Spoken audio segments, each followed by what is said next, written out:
பழத்தை வந்து கட் பண்ணி இப்போ சாறு பிழிஞ்சி வச்சுட்டு எலுமிச்சம்பழச்சாறு. இப்போ தாளிப்புக்கு ஒரு 3 ஸ்பூன் எண்ணெய் ஊற்றிருக்கேன். கொஞ்சம் கடுகு உளுந்து போட்டுக்கலாம்.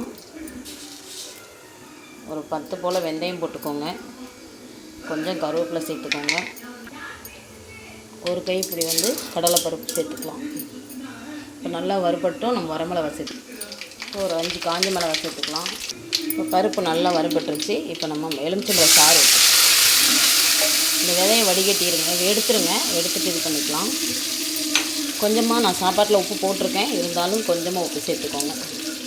நாங்கள் சாப்பாட்டில் உப்பு போட்டு தான் செய்வோம். இப்போ கொஞ்சம் மஞ்சள்தூள் கொதித்த உடனே இறக்கிடுவோம். நல்லா கொதிக்குது. நான் கொஞ்சமாக பெருங்காயத்தூள் சேர்த்துக்கோங்க. பெருங்காயத்தூள் சேர்த்திங்கன்னா லெமன் சாதம் நல்லா வாசனையாக இருக்கும். இந்த பக்கம் சாப்பாடு வச்சுட்டேன். இப்போ ஆற வச்சுட்டு இப்போ சாப்பாடு இப்போ அதை ஆஃப் பண்ணியாச்சு. ஆஃப் பண்ணிவிட்டு நம்ம கிளறிக்கலாம் சாதத்தை எடுத்து. லெமன் சாதம் கிளறிட்டோம் பாருங்கள். கடலைப்பருப்பு, உளுந்தம்பருப்பு, வரமிளகாய் எல்லாம், பெருங்காயத்தூள், வெந்தயம் எல்லாமே போட்டு கருவேப்பிலை எல்லாம் போட்டு நல்லா தாளி போட்டாச்சு. சாதம் ரெடி ஆகிடுச்சு. இப்போ இங்கே கொஞ்சமாக சாதம் இருக்குது. இது காக்காய்க்கு பார்த்துக்கோங்க. தயிர் சாதம் தயிர் கொஞ்சம் போட்டு எள்ளு போட்டு கலந்து வைக்கிறதுக்காக வச்சுருக்கேன். இது அவ்வளோதாங்க. உருளைக்கிழங்கு பொரியல் ரெடி ஆகிடுச்சு.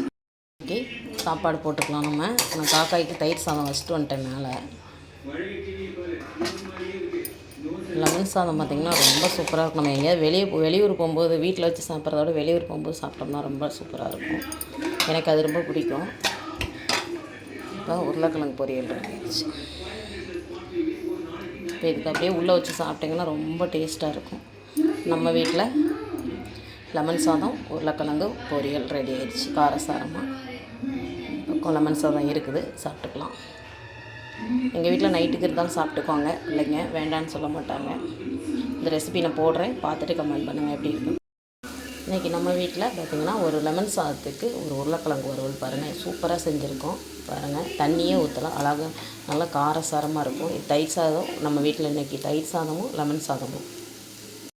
லெமன் சாதம் கிளறிட்டோம் பாருங்கள். கடலைப்பருப்பு, உளுந்தம்பருப்பு, வரமிளகாய் எல்லாம், பெருங்காயத்தூள், வெந்தயம் எல்லாமே போட்டு கருவேப்பிலை எல்லாம் போட்டு நல்லா தாளி போட்டாச்சு.